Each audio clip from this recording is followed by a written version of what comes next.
2রা December 2024 বেলা বাড়তে বাড়তে একটা বাস দক্ষিণ কলকাতা থেকে নিউ টাউনের অভিমুখে বেরিয়ে পড়ল। একটা গল্প বলছি আজকে আপনাদের। ভিডিওটা শুরু করার আগে একটা কথা বলি, ভিডিওটা সম্পূর্ণ দেখবেন, না হলে আমার প্রচেষ্টা বৃথা যায়। আমি কিছু গল্প আপনাদের কাছে নিয়ে আসি, আমি ঠিক কন্টেন্ট বলি না, কন্টেন্ট তৈরি করি না। সেই জন্য সম্পূর্ণ ভিডিওটা দেখার একটা হাম্বল রিকোয়েস্ট আপনাদের কাছে রাখলাম। গল্প খাদানের। হ্যাঁ, খাদানের গল্প শুনলে হঠাৎ করে একটু ভয়ঙ্কর মনে হয়।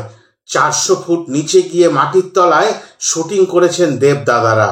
দেব, যিশু, তাদের এই শুটিংয়ের দৃশ্যগুলো মাঝে মাঝে ভাইরাল হয়ে গেছিল, মানে লিক করে গেছিল। আঞ্চলিক যারা কন্টেন্ট ক্রিয়েটার ছোটোখাটো হলেও তারা পৌঁছে গেছিল লুকিয়ে চুরিয়ে। আর ওই একটু একটু করে তাঁতিয়ে তোলা সেই বিষয়গুলো সারা বাংলার মানুষকে যে অপেক্ষায় থাকতে বাধ্য করেছিল, সেই অপেক্ষার অবসান ঘটাতে এক বাস ভর্তি লোক নিয়ে নাবিক, নৌকার যে মূল নাবিক সুজিত দত্ত ছুটে চলেছেন মিরাজ সিনেমা নিউ টাউনের দিকে। আর সেই বাসে কে না নেই, তা ওই বাসের মধ্যে কি কুটকচালি চলছিল, বা কি ঝঞ্ঝাট চলছিল, বা কি আনন্দ ফুর্তি চলছিল, চলুন গিয়ে একটু দেখে আসি। তবে একটু চুপি চুপি বলে দিই আপনাদের, ওই বাসে কিন্তু একটা অরাজকতা চলছিল। বাসের মধ্যে সবাই ছিলেন, আর ছিলেন কিন্তু একেবারে পিকনিক মুডে। দেখে নি তাহলে। স্যার, আপনি লাইভে আছেন? এই যিশু আর কিছু বলার নেই।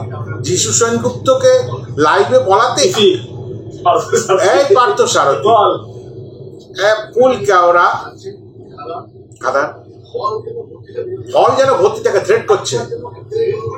এই যে বলছে যিশু বলছেন, এই থ্রেট করিস না, রিকোয়েস্ট কর। রিকোয়েস্ট চলবে না। নীলায়ন হায়রে বিয়ে।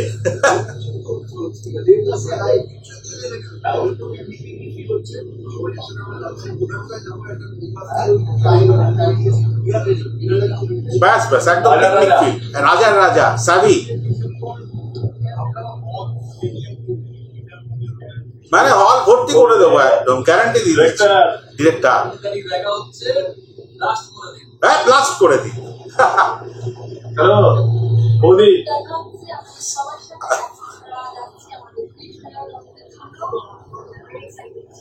হ্যাঁ স্নেহা বোস, দিদি কাপল 20 তারিখে দেখা হচ্ছে। আরে বাবা, একটু মডেল তো দেখুন, অ্যাটিটিউড দেখুন। জন ভট্টাচার্য। এই ছিল আজকের ভিডিও, আর এটাই গল্পের সূত্রপাত। এই গল্পের সূত্রপাত কেন বললাম সেটা একটু আপনাদের সঙ্গে ব্যাখ্যা করে দিই। আজকে প্রি ট্রেলার রিলিজ নিয়ে একটা চাপা উত্তেজনা ছিল। আর ধরুন আমাদের মতন যারা ইনফ্লুয়েন্সার বা কন্টেন্ট ক্রিয়েটার, তারা সেই চাপা উত্তেজনাটার মধ্যে একটু ঘি ঢেলে, হ্যাঁ ওই হয় না বেলকাট টেলকাট দিয়ে একটু যজ্ঞের মতন আয়োজন করে সেটাকে আরো তাঁতিয়ে দিয়েছিল। বেশ কিছু পাগল রয়েছে মহারাজের মতন, সেই পাগলগুলো আরো উন্মাদনা সৃষ্টি করেছিল। আমি ছোটখাটো ক্রিয়েটার, আমি মহারাজ নই, আমি প্রিন্সও নই, আমি অরিত্রও নই, আমি রূপমও নই, তবে আমি একটা সামান্য মানুষ, গল্প বলতে ভালোবাসি। আর এই গল্পটা আমার চোখে পড়লো, তাই আপনাদের কাছে যে একটু পরিবেশন করব সেই লোভ সামলাতে পারলাম না, চলে এলাম আপনাদের কাছে চট করে। কিরকম লাগে আপনাদের গল্পটা সেটা কিন্তু কমেন্ট সেকশনে জানাবেন। তো ওই বাস ভর্তি লোক নিয়ে, এতগুলো লোক নিয়ে, তবে একটু জায়গা খালি ছিল, আরো কিছু মানুষজন নেওয়া যেত। যেমন অনির্বাণ চক্রবর্তী কোথায় গেলেন, তাকে একটু দেখলে ভালো লাগতো মান্ডিকে। হ্যাঁ, তারপরে বারখা কোথায় গেলেন, এইগুলো প্রশ্ন থাকছে। তাহলে কি হতো, একটা বাস পরিপূর্ণ হতো। তারপরে রাজা দত্ত, সুমিত গাঙ্গুলি, এনারাও যদি থাকতেন, বিশ্বরূপ বিশ্বাস, হ্যাঁ আরো অনেকে আছেন যেগুলো নাম পটাপট মনে পড়ছে বলে ফেলছি। এই আমাদের রথিজিৎকেও নিয়ে নিতে পারতো বাসে, তাহলে একটা অন্যরকম ভাবনা তৈরি হতো। আর যদি প্রডিউসার নিষ্পাল সিংকে নিয়ে নিত তাহলে একদম নৌকাটা ভরে থাকতো আর দারুণ দেখাতে লাগতো। আর মিরাজ সিনেমার সেই মঞ্চ জলমল করে উঠতো যখন সবাইকে ফুলের স্তবক দিয়ে সংবর্ধনা দেওয়া হচ্ছে, বরণ করে নেওয়া হচ্ছে। সেই সময় বড় ভালো লাগা কাজ করছিল। এটা বাংলা সিনেমা, এটা কোনো হিন্দি সিনেমা নয়, এটা কোনো দক্ষিণের সিনেমা নয়। এখানে কোনো তুলনা নেই, এখানে কোনো আলাদা অহংকার নেই, এত টাকা রোজগার করতে হবে চাপ নেই, আর শুক্রবারের ওই ভয়াবহ যন্ত্রণা নেই। যেটুকু আছে সেটুকু আছে স্বপ্ন, একেবারে তিলে তিলে তৈরি করা সেই স্বপ্ন। 6 বছর পরে খাদান নিয়ে আমাদের দেব আবার মহিমায় ফিরে আসছেন। এটাই গল্পের ট্যাগলাইন। আর ওই যে প্রত্যেকটা অ্যাকশনের কিন্তু একটা রিয়াকশন আছে, সেইটা ওখানে গিয়ে মিরাজে বোঝা গেল। এবং যারা গেছিলেন তারা খুব আনন্দ করলেন। এত চিৎকার হচ্ছিল, কিচ্ছু শোনা যাচ্ছিল না, কথাবার্তা ভালো লাগছিল। এই উন্মাদনার প্রয়োজন আছে। এগুলো যখন সোশ্যাল মিডিয়াতে ছড়িয়ে পড়বে তখন আমার মতন যারা ঘরে বসে এগুলো দেখেন তাদের একটা ভেতরে বিচ্ছুরণ তৈরি হবে। আর সোজাসুজি 20 ডিসেম্বর তারপর থেকে সবাই যে প্রথম দিন দেখবে তা নয়, সবাই ওই হলের দিকে ধাবিত হবেন যে আবার নতুন করে সেই পুরনো দিন আমাদের ফিরে এসছে।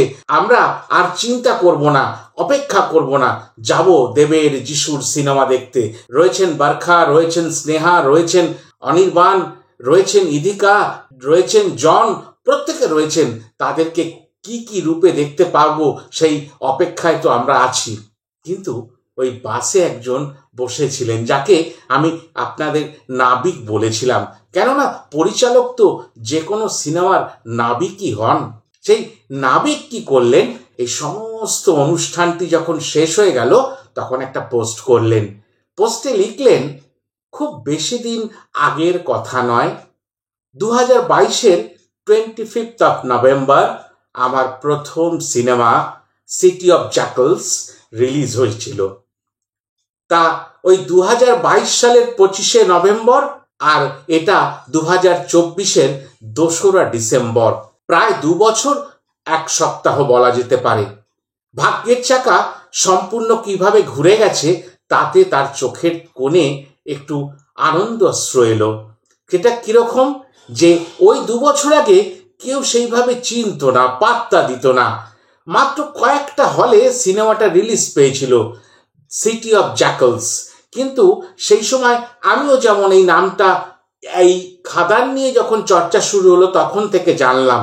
কিন্তু ওই মিরাজ সিনেমা হলটিতে সল্টলেকে এই সিনেমাটা কিন্তু চলেছিল কিছুদিন হলেও।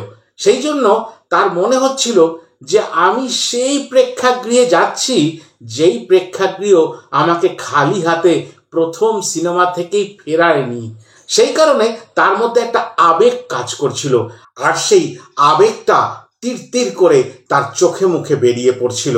মুখ থেকে বলে ফেললেন, কিছু বলবো না করেও যে 20 তারিখ ব্লাস্ট করিয়ে দিতে হবে। প্রত্যেকটি বাঙালির কাছে সুজিত দত্ত এই জিনিসটা চেয়ে নিলেন যে আপনারা সবাই মিলিতভাবে প্রচেষ্টা দেখিয়ে প্রেক্ষাগৃহগুলো পরিপূর্ণ করে দিন। হলের বাইরের লোক ঠিক ঠিক করে, ওটা দেখতে বড় মনোরম লাগে, বড় আনন্দের একটা দৃশ্য যে সেলিব্রেশন চলছে। আর সেই সেলিব্রেশনই হবে 20 তারিখ। আর তার মাত্র 5 দিন পরেই আমাদের দেবের জন্মদিন। আর সেই জন্মদিনটা কিন্তু 25 তারিখ নয়, ওই 20 ডিসেম্বর পথে পথে পালিত হবে দেবিয়ান্সদের হাত ধরে। এতটা আশা রেখে এই ছোট্ট গল্পখানি আপনাদের কাছে তুলে ধরলাম। আশা করি আজকে সারাদিনের উন্মাদনাটা একটা ছোট্ট প্যাকেজের মধ্যে আপনাদের কাছে পরিবেশন করতে পারলাম। আমি তো পৌঁছাইনি সেখানে, কিন্তু যারা পৌঁছেছেন তারা অনেক কথা বলতে পারবেন, সেইখানকার ফুটেজ দেখাতে পারবেন, ছবি দেখাতে পারবেন, মানুষজনের উন্মাদনা লাইভ দেখাতে পারবেন। আমি ঘরে বসে এই ছোট্ট প্রচেষ্টাটুকু আপনাদের জন্য তুলে ধরলাম। আশা করি ভালো লাগলো, আর যদি ভালো লাগে লাইক কমেন্ট শেয়ার করে দেবেন। আর মনে করে আমার পাশে দাঁড়াবার জন্য যারা এখনো আমার চ্যানেলটিকে সাবস্ক্রাইব করেননি, দয়া করে সাবস্ক্রাইব করে নেবেন। এতটুকুই বলার ছিল। সবাই ভালো থাকবেন, আর আনন্দে একেবারে নিজেদের মনকে ভরিয়ে রাখুন। কোনো কষ্ট দুঃখ যেন এর মধ্যে মনের মধ্যে স্থান না পায়। আগামী দিনে আমাদের একত্রিত হতে হবে 20 ডিসেম্বর থেকে প্রত্যেকটা প্রেক্ষাগৃহে। এতটুকুই। নমস্কার।